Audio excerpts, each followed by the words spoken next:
அன்பான உறவுகளுக்கு வணக்கம். ஒரு முக்கிய செய்தி ஒன்றை நான் உங்களுக்கு சொல்ல இருக்கிறேன்.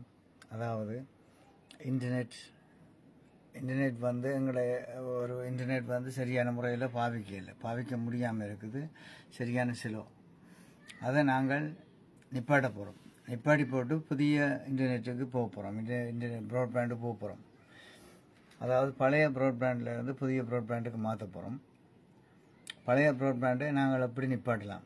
சரியில்லை என்று சொல்லி நாங்கள் நிப்பாட்டணும். எப்படி நிப்பாட்டலாம்? அதாவது குறைஞ்ச செலவில் எப்படி அதை இடைநிறுத்தம் செய்வது, அதை பற்றி உங்களுக்கு தகவல் தெரிந்தால் எனக்கு தகவல் சொல்லுங்கள். கமெண்டில் தெரிவியுங்கள். நன்றி, வணக்கம். உதவி செய்ய போகிற நல்ல உள்ளங்களுக்காக நன்றி தெரிவிக்கிறேன். நன்றி.